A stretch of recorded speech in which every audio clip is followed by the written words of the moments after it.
Everyone, good afternoon सभी को। तो आज हम लोग देख रहे हैं बायोकेमिस्ट्री के जो क्वेश्चन बच गए थे। ठीक है, आज हमारे पास 4 क्वेश्चन रहेंगे कलेक्शंस ऑफ ब्लड से। बाकी के कुछ कुछ और 4-4 5-5 क्वेश्चन रहेंगे अलग अलग टॉपिक से। इससे आपको ये ब्लड कलेक्शन से रिलेटेड जितने भी क्वेरी होंगे वो चीज़ आपका सॉल्व हो जाएगा।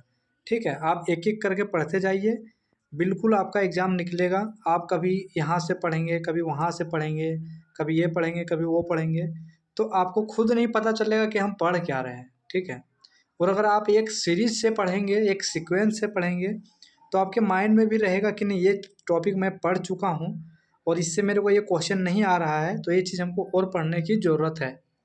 और यदि आप कभी इसका एमसीक्यू देखेंगे, कभी वहाँ पे जाएंगे, कभी ये करेंगे, तो उससे क्या होता है कि आपको समझ में नहीं आएगा कि मैंने आखिर पढ़ा क्या अभी तक।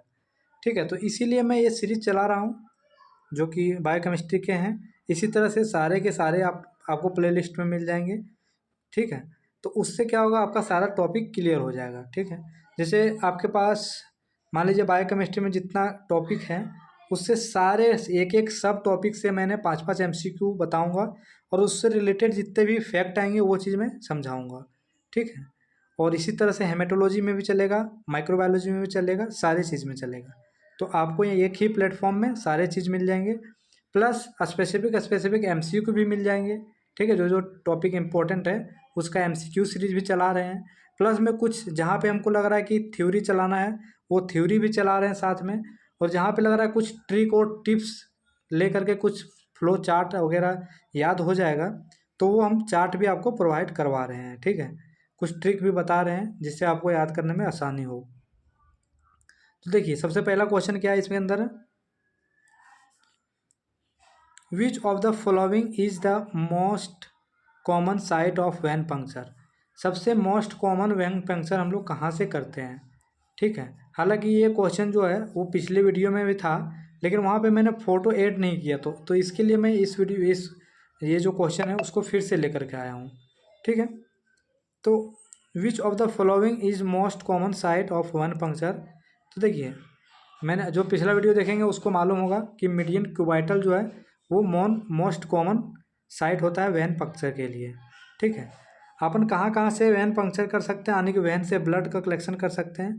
तो हम लोग मीडियन क्यूबाइटल से भी कर सकते हैं, कैफेलिक्स से भी कर सकते हैं, बेसिलिक्स से भी कर सकते हैं, और ये ब्रैकियल आर्टरी है। ठीक है, तो ये तो आर्टरी है, आर्टरी का बात कर दिया, लेकिन यहाँ पे वैन पंक्चर की बात किया है, तो ये वाला ऑप्शन ऐसे ही गलत हो जाएगा। अपने को ये 3 में से आंसर देना था। ठीक है, तो तीनों कहाँ कहाँ पे होता है, देखिए ये जो मीडियन क्यूबाइटल होता है ना, ये देखिए आप यहाँ पे देख सकते हैं लिखा हुआ है मीडियन क्यूबाइटल, ये है। ठीक है, इस जो साइड में रहता है उसको हम लोग बेसिलिक बोलते हैं, और इस तरह से जो मेन निकल के आता है उसको कैफेलिक बोलते हैं। मैंने यहाँ पे फिगर इसका ऐड कर दिया है। ठीक है, तो मोस्टली जो फर्स्ट हम लोग को प्रिफरेबल वैन जो होते हैं, जो फर्स्ट में हम लोग को जहाँ से ट्राई करना चाहिए कलेक्शंस के लिए, वो कौन सा होता है, मीडियन क्यूबाइटल, यानी कि ये वाला वैन से। ठीक है, हमारा जो गाइडलाइन है वो गाइडलाइन के अनुसार से मीडियन क्यूबाइटल में ही कलेक्ट करना चाहिए।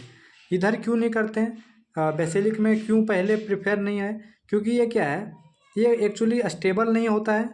ये वैन जो स्टेबल नहीं होता है, इधर उधर खिसक भी सकता है, और दूसरी बात कि यहाँ पे बहुत सारे नर्व रहते हैं। ठीक है, तो उससे क्या होता है, नर्व का डैमेज भी हो सकता है, इसीलिए इधर से नहीं करना चाहिए, पहले यहाँ पे ट्राई करना चाहिए। अगर इधर किसी का नहीं दिख रहा है तो इधर आप कर सकते हैं, लेकिन उससे प्रॉब्लम भी आ सकती है।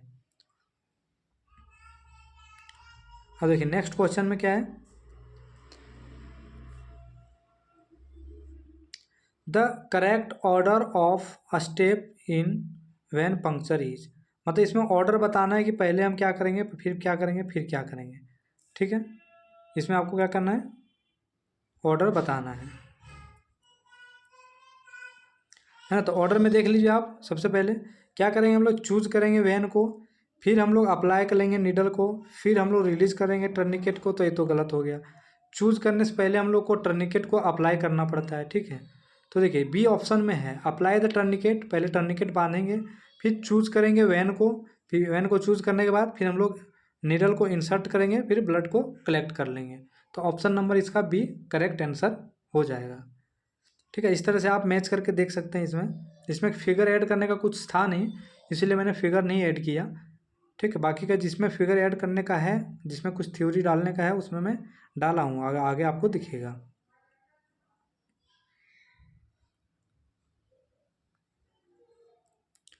नेक्स्ट क्वेश्चन में क्या है, which of the following is the complication of vein puncture.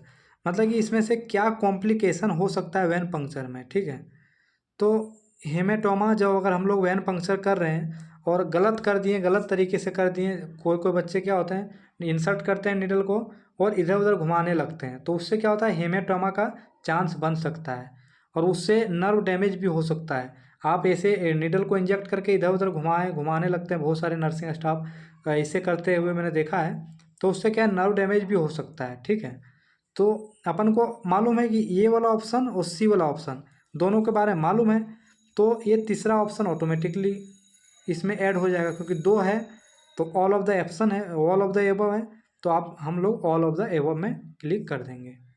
ठीक है, तो इसका आंसर डी हो जाएगा। अब देखिए, capillary puncture is commonly use for, यानी कि कैपिलरी ब्लड का हम लोग कलेक्शन करते हैं तो किसके कौन से टेस्ट के लिए करते हैं। ठीक है, तो ब्लड ग्लूकोज के लिए करते हैं क्या, कंप्लीट ब्लड काउंट के लिए करते हैं क्या, कंप्लीट ब्लड काउंट मतलब सीबीसी के लिए हम लोग क्या वैन कैपिलरी को पंक्चर करते हैं क्या। ठीक है, केमिस्ट्री टेस्ट के लिए, यानी कि केमिस्ट्री में जितने भी होते हैं लिपिड प्रोफाइल वगैरह जितने भी होते हैं एलएफटी आरएफटी, उसके लिए कैपिलरी से हम लोग ब्लड का कलेक्शन करते हैं क्या, या फिर ब्लड कल्चर के लिए। तो देखिए भाई साहब, ब्लड कल्चर के लिए तो हम लोग ज़्यादा ब्लड चाहिए तो कैपिलरी से क्यों करेंगे। ठीक है, कैपिलरी से नहीं करेंगे, इसमें भी हम लोग कैपिलरी से नहीं करेंगे, और सीबीसी के लिए हम लोग वैन से लेते हैं। ठीक है, वैन से लेते हैं, तो कौन सा आएगा ब्लड ग्लूकोज। आप ब्लड ग्लूकोज का एक स्ट्रिप मेथड भी आता है, उसमें क्या करते हैं हम लोग कैपिलरी को पंक्चर करते हैं और एक ड्रॉप डालना रहता है उसके अंदर, इस तरह से मशीन होता है, एक ड्रॉप डालना होता है, फिर ऑटोमेटिकली यहाँ पे ग्लूकोज का रेंज आ जाता है, 70 है कि 110 है, तो वो चीज़ आ जाता है। तो इसका answer A number is the right answer. Capillary के बारे में देखिए थोड़ा सा, अगर मैं जूम कर पाऊँ यहाँ पे तो। ठीक है, कैपिलरी किसको बोलते हैं, तो देखिए ये हमारा क्या हो गया, आर्टरी हो गया, ये हमारा वेन हो गया, और बीच में कुछ जालीनुमा स्ट्रक्चर बनता है जो कि टिश्यू में जा करके एम्बेडेड रहता है, उसको क्या बोलते हैं, कैपिलरी बोलते हैं। ठीक है, तो ये कैपिलरी का स्ट्रक्चर मैंने इसमें ऐड कर दिया था।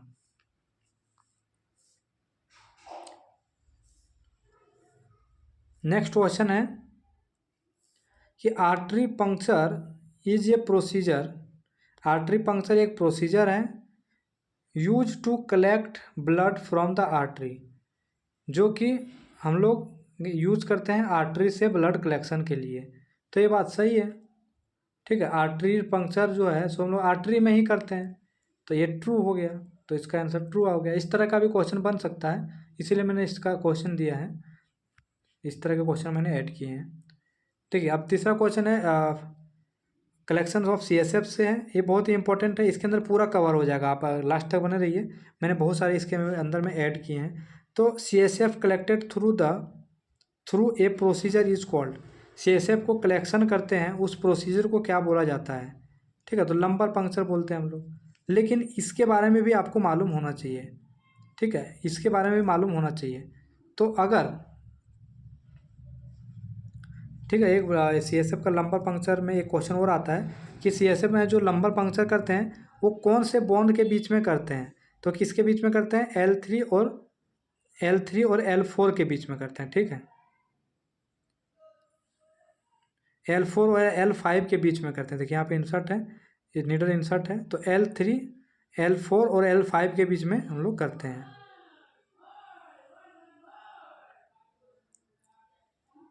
Lumbar puncture. ठीक है, L3 और L4 के बीच में करते हैं, यहाँ पे थोड़ा सा फिगर में दिया हुआ है, गलत दिया हुआ है, तो L3 और L4 के बीच से हम लोग क्या करते हैं, हम लोग सीएसएफ का कलेक्शन करते हैं। तो वो चीज़ आप देखेंगे, आप एक बार देख लीजिएगा, यहाँ पे कन्फ्यूजिंग है थोड़ा सा कि L3 और L4 के बीच से करते हैं हम लोग कि L4 और L5 के बीच में करते हैं।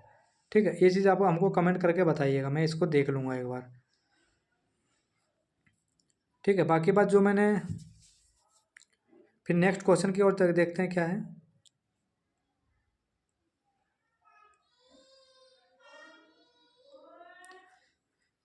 विच of the following is not a common test perform on CSF, यानी कि CSF के लिए कौन सा टेस्ट परफॉर्म नहीं करते हैं। तो देखिए ये सेल काउंट हम लोग करते हैं, ठीक है। सेल काउंट का आपको कौन कौन सा सेल इसके अंदर प्रेजेंट होता है वो चीज़ आपको मालूम होना चाहिए, है ना। ग्लूकोज के लिए भी करते हैं क्योंकि ग्लूकोज भी CSF के अंदर प्रेजेंट होता है ना। प्रोटीन को भी करते हैं, प्रोटीन भी प्रेजेंट रहता है, लेकिन यूरिया नाइट्रोजन ये हमारे नहीं है इसके अंदर, तो इसके लिए ये चीज़ हो गया डी को है ऑप्शन। तो इसके बारे में और देख लीजिए, यहाँ पे कुछ इंपॉर्टेंट फैक्ट है, ठीक है, जिसको मैंने ऐड किए हैं। नॉर्मल रेंज, तो देखिए प्रोटीन का नॉर्मल रेंज कितना होता है CSF के अंदर में, तो 15 से 45 मिलीग्राम। ग्लूकोज कितना पाया जाता है, तो 50 से 80 मिलीग्राम। यूरिया कितना होता है, 6 से 16 मिलीग्राम पर DL, है ना। बाकी बात यूरिक एसिड बहुत ही कम मात्रा में प्रेजेंट रहता है, ठीक है।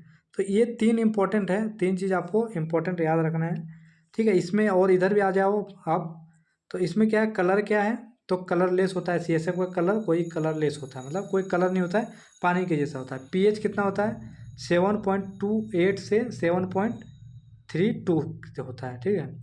एपरियंस क्या होता है, क्लियर होता है। स्पेसिफिक ग्रेविटी इतना आता है 1.003 से 1.004 होता है, लगभग पानी के बराबर होता है, थोड़ा सा पानी से ज़्यादा होता है। Clot formation, not clot on standing, मतलब इसके अंदर कोई क्लॉट का फॉर्मेशन नहीं होता है ना। इसका पार्शियल प्रेशर ऑफ ऑक्सीजन कितना होता है, तो इतना होता है। तो इतना ये इंपॉर्टेंट नहीं है, लेकिन ये आपका 1 2 3 4 और इधर से 1 2 3, ये तीन चीज़ आपका इंपॉर्टेंट है, तो इसको आप याद कर सकते हैं, शॉर्ट स्क्रीन ले सकते हैं और अपना नोट्स में भी डाल सकते हैं, ठीक है। नेक्स्ट क्वेश्चन क्या है, synovial fluid is collected from, synovial fluid कहाँ से कलेक्ट करते हैं, ठीक है। सैनोवियल फ्लूइड कहाँ से कलेक्ट करते हैं, तो आप देख सकते हैं ज्वाइंट से हम लोग करते हैं सैनोवियल फ्लूइड। प्लूरल स्पेस से क्या करते हैं वो चीज़ आपको पता चलेगा। प्लूरल स्पेस से हम लोग प्लूरल फ्लूइड को करते हैं, कलेक्ट करते हैं। पेरिटोनियल फ्लूइड से हम लोग पेरिटोनियल फ्लूइड को कलेक्ट करते हैं, ठीक है। पेरिकार्डियल सेक्स से हम लोग पेरिकार्डियक फ्लूइड को कलेक्ट करते हैं। तो ये कहाँ पे होता है वो चीज़ मैंने फिगर डाल के रखे हैं, तो आप यहाँ पे देख सकते हैं पूरा कैविटी के बारे में दिया हुआ है कि कौन सा कैविटी, बॉडी का कैविटी कितने होते हैं, तो वो चीज़ है, ठीक है। आप देख सकते हैं डायग्राम में अपने पास जो थोरेसिक कैविटी होता है ये है थोरेसिक कैविटी, ठीक है ना, ये थोरेसिक कैविटी है। और ये क्या है अपने पास, थोरेसिक कैविटी के साइड में होता है प्लूरल कैविटी, ठीक है। यहाँ पे प्लूरल कैविटी आपको दिख रहा होगा, ये प्लूरल कैविटी है ना। कार्डियक कैविटी कौन सा है, तो ये कार्डियक कैविटी है, ये हमारा कार्डियक कैविटी है। पूरा कैविटी का दिया हुआ, ये हमारा डायफ्राम है ना। एब्डोमिनल कैविटी, ये पूरा एब्डोमिनल का कैविटी है। ये पेल्विक कैविटी है। तो कैविटी से भी क्वेश्चन कभी कभी पूछ देता है। ये हमारा कौन सा है, क्रेनियल कैविटी है ना, ये वर्टिब्रल कैविटी है।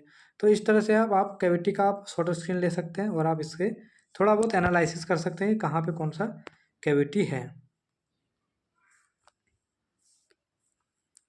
नेक्स्ट क्वेश्चन में क्या है,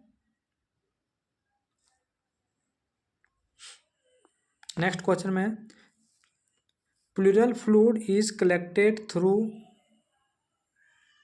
ये प्रोसीजर कॉल्ड, प्लूरल फ्लूइड को हम लोग कलेक्ट करते हैं तो उस प्रोसीजर को क्या बोला जाता है, तो उसको हम लोग क्या बोलते हैं, थोरासेंटेसिस, थोरासेंटेसिस बोलते हैं, प्लूरल कैविटी से करते हैं तो, ठीक है। पैरासेंटेसिस किसको बोलते हैं और आर्थोसेंटेसिस किसको बोलते हैं और लंबर पंक्चर किसको बोलते हैं, इसलिए तो CSF कलेक्शंस के लिए है। CSF सेरिब्रल स्पाइनल, CSF अगर हम लोग को कलेक्ट करना है तो ये हमारा CSF अगर कलेक्ट करेंगे तो उसको हम लोग लंबर पंक्चर के नाम से जानते हैं। लेकिन ये सब कंडीशन क्या है, ये चीज़ आपको यहाँ पे लिखा हुआ है, ठीक है। तो आप ये चीज़ को एक बार ध्यान से पढ़ लें, ठीक है। आर्थोसेंटेसिस किसको बोलेंगे, तो आर्थोसेंटेसिस किसको बोलते हैं, आर्थो मतलब हम लोग क्या बोलते हैं, ज्वाइंट। अगर ज्वाइंट फ्लूइड को हम लोग रिमूव करते हैं तो उसको हम लोग क्या बोलते हैं, मतलब ज्वाइंट का फ्लूइड को हम लोग कलेक्ट करते हैं तो उस प्रोसेस को हम लोग आर्थोसेंटेसिस बोलते हैं। अगर हम लोग एब्डोमेन से अगर कोई भी फ्लूइड को रिमूव करते हैं पेरिटोनियल कैविटी से तो इसको हम लोग बोलते हैं पैरासेंटेसिस।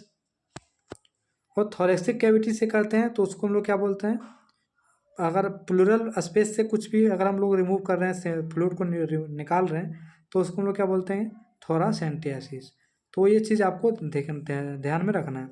पेरिकार्डियक से क्या है, अगर पेरिकार्डियल फ्लूइड अगर हम लोग निकाल रहे हैं तो उसको हम लोग पैरासेंटियासिस बोलते हैं। तो ये वर्ड को आपको याद रखना है क्योंकि इससे क्वेश्चन बनने के चांसेस हैं। यहाँ पे देखिए क्या हो दिया हुआ है, अभी जो मैंने बताया पेरिटोनियल फ्लूइड कलेक्ट कर रहे हैं तो उस प्रोसीजर को हम लोग क्या बोलते हैं। ठीक है, तो पेरिटोनियल की बात किया है तो पेरिटोनियल में हम लोग क्या पढ़ा था, क्या पढ़े थे, पैरासेंटियासिस। इस प्रोसेस को बोलते हैं पैरासेंटियासिस। ठीक है, तो ये चीज़ आपको कुछ यूनिक था तो आपने इसको देख लिया, तो इस तरह से कोई गलती आपको आगे चल के नहीं होगा। तो which of the following is a not common test perform on urine. Urine से कौन सा टेस्ट नहीं परफॉर्म करते हैं, ब्लड यूरिया नाइट्रोजन नहीं करते हैं, बाकी बस सब में यूरिन है तो सब चीज़ यूरिन के लिए करते हैं। तो ये चीज़ आपका इजी आंसर था। ठीक है, 24 hours urine collected is use to major.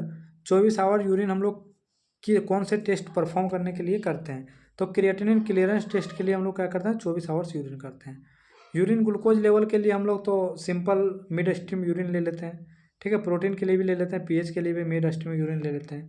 अब यहाँ पे अगर आपको थोड़ा सा ध्यान जाए तो यूरिन ग्लूकोज लेवल को चेक करने के लिए हम लोग कौन सा टेस्ट करते हैं, तो आप लोगों ने पढ़ा है बेनेडिक्ट टेस्ट पढ़े हैं उसमें। प्रोटीन के लिए कौन सा करते हैं, तो heat and acetic acid method. PH के लिए हम लोग स्ट्रिप मेथड भी करते हैं, स्ट्रिप से भी लगाते हैं पीएच। और एक होता है पीएच मीटर से भी हम लोग क्या करते हैं, पीएच का एनालिसिस करते हैं। तो ये क्विक रिवीजन हो गया। देखिए 24 आवर्स यूरिन में थोड़ा सा एक बनता है पॉइंट। ठीक है, क्या बनता है, बनता ये है कि आप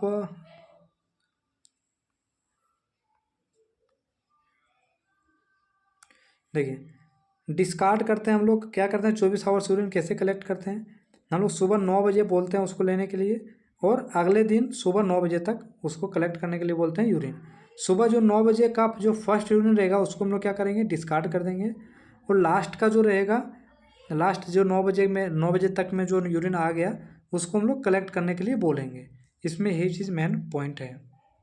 ठीक है, इस तरह से होता है 24 आवर्स यूरिन, यानी कि फर्स्ट यूरिन सैंपल जो है उसको डिस्कार्ड करते हैं और लास्ट यूरिन सैंपल हम लोग कलेक्ट करते हैं। ये चीज़ बहुत बार पूछा गया क्वेश्चन।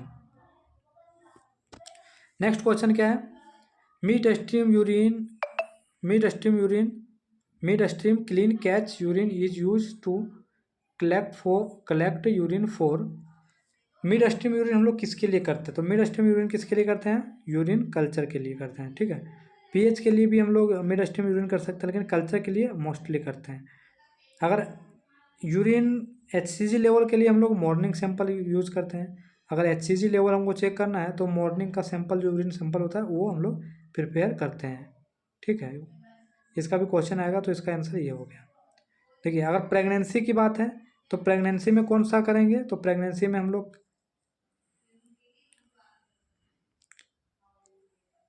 फर्स्ट जो मॉर्निंग सैंपल रहेगा यूरिन का वो हम लोग किसके लिए करते हैं, प्रेगनेंसी टेस्ट के लिए करते हैं।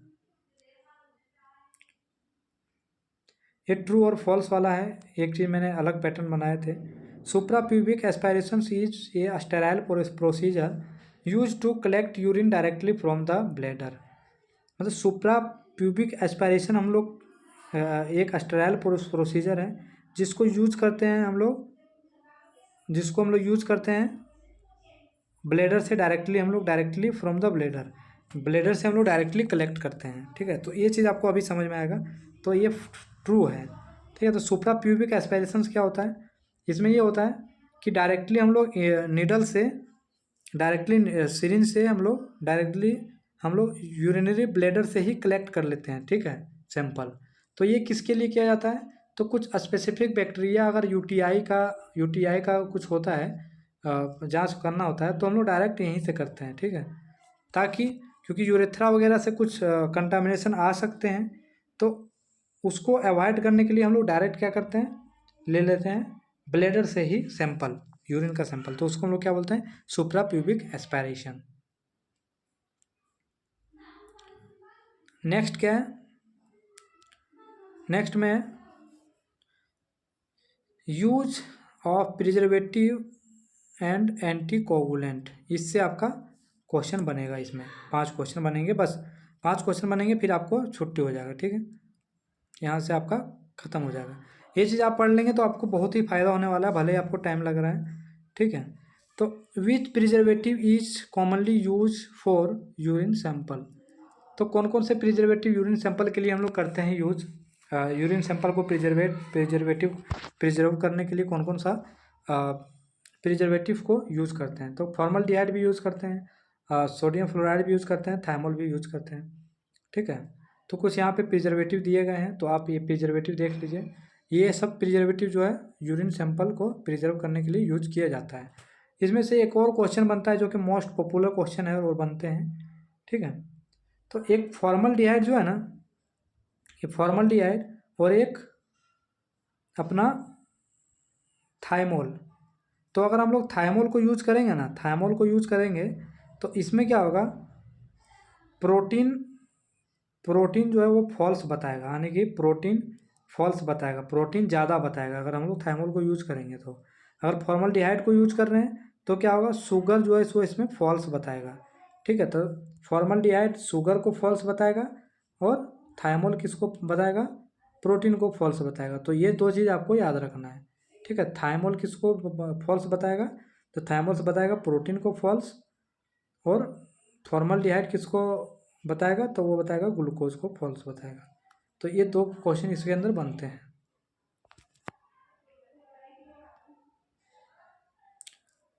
Sodium fluoride is use as preservative for. Sodium fluoride किसके लिए हम लोग करते हैं, तो सीधा ग्लूकोज के लिए।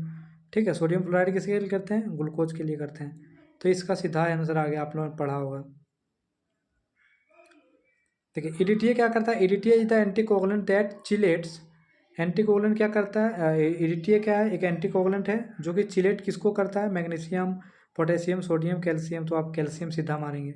ये EDTA क्या करता है, कैल्शियम को चिलेट कर देता है, इसीलिए ब्लड का कोगुलेट नहीं हो पाता है एंटीकोगुलेंट ट्यूब में। कुछ एंटीकोगुलेंट के ट्यूब के नेम यहाँ पे हैं। ठीक है, तो आप इसमें से देख सकते हैं किसका यूज़ कहाँ पे है। ठीक है, पिंक किसके लिए है, लाइट ब्लू किसके लिए है। आप इसको वीडियो को पॉज करके आप इसको खुद से देखें, क्योंकि आपने जब से ज्वाइनिंग किया है BMLT तब से ये चीज़ देख रहे हैं, तो हमको बताने की ज़रूरत नहीं पड़ना चाहिए। ठीक है, आप पॉज करके इसको ऑब्जर्वेशन करें कि किसके लिए क्या है। ठीक है, वो चीज़ आप खुद देखें। Heparin is an anticoagulant that inhibit. Heparin एक एंटीकोगुलेंट है जो कि इनहिबिट किसको करता है, तो थ्रोम्बिन को भी इनहिबिट कर देता है, क्लॉटिंग फैक्टर नंबर जो अपना 10 है उसको भी कर देता है, और प्लेटलेट एग्रीगेशंस को भी इनहिबिट कर देता है, यानी कि प्लेटलेट को एग्रीगेशन नहीं होने देता है। ठीक है, ये तीनों के तीनों ऑप्शन करेक्ट हैं, तो इसका आंसर D हो जाएगा।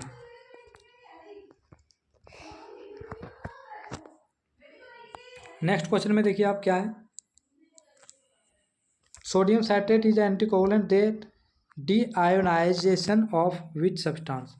ये क्या कर रहा है, सोडियम साइट्रेट क्या कर रहा है, डीआयोनाइजेशन कर रहा है और कैल्शियम को। ठीक है, और EDTA क्या कर रहा था, चिलेट कर रहा था कैल्शियम को। तो ये चिलेशन और डीआयोनाइजेशन, ये दो वर्ड याद रखना है। ठीक है, वो किसके किसके लिए यूज होता है वो चीज़ आपको याद रखना है प्रिंसिपल में। बस यहीं तक आ वीडियो था। अब नेक्स्ट में हम चर्चा करेंगे, क्योंकि ये देखिए ये अपना बेसिक वीडियो था, इसीलिए आपको कुछ इसमें स्पेशल पॉइंट नहीं मिले होंगे, लेकिन जो बच्चे स्टार्टिंग स्टेज में थे उसके लिए मैंने वीडियो बनाया था। अब जो नेक्स्ट वीडियो आएगा बायोकेमिस्ट्री से, तो वो प्रोटीन लिपिड वगैरह से आएगा, तो उसके अंदर बहुत सारे फैक्चुअल क्वेश्चन आएंगे जहाँ से क्वेश्चन बनने के चांस होते हैं, तो उसको आप ज़रूर देखिएगा। अगर आप वीडियो को किसी भी MCQ को देख रहे हैं, कहीं भी MCQ कहीं से भी उठा के दे देते हैं, तो उससे आपको क्या है, बस MCQ का ऑप्शन नंबर ये करेक्ट है, ठीक है, C करेक्ट है, तो उससे आपको ज़्यादा कुछ प्रॉफिट होने वाला नहीं है, और ना ही ये चीज़ याद रहने वाला है। और हम जो आपको कंटेंट दे रहे हैं साथ में, इस तरह के कंटेंट जो दे रहे हैं, उससे आप क्या कर सकते हैं, नोट्स भी बना सकते हैं, आपको कहीं भी ढूंढने का ज़रूरत नहीं पड़ेगा। तो अगर आपको अच्छा लगा होगा, अगर आप अभी लास्ट तक देख रहे हैं वीडियो, तो आप एक बार ज़रूर कमेंट करें, ताकि हमको पता चले कि आप इंटरेस्टेड हैं, तो ही हम इसको बनाएंगे, आगे फॉरवर्ड करेंगे। ठीक है, जो भी आप देख रहे हैं लास्ट जो वीडियो देखें हैं वो बिल्कुल आप कमेंट करके बताएं ताकि हमको पता चले कि आप लास्ट तक वीडियो देखे हैं। ठीक है, अब हम नेक्स्ट टॉपिक लेकर के आएंगे। अपने पास बहुत सारे प्लेलिस्ट बने हैं, आप प्लेलिस्ट में जा कर के देखिएगा तो उससे आपको बहुत सारी चीज़ मिल जाएंगे। ठीक है, बाय बाय। आप बहुत लंबा वीडियो हो गया है।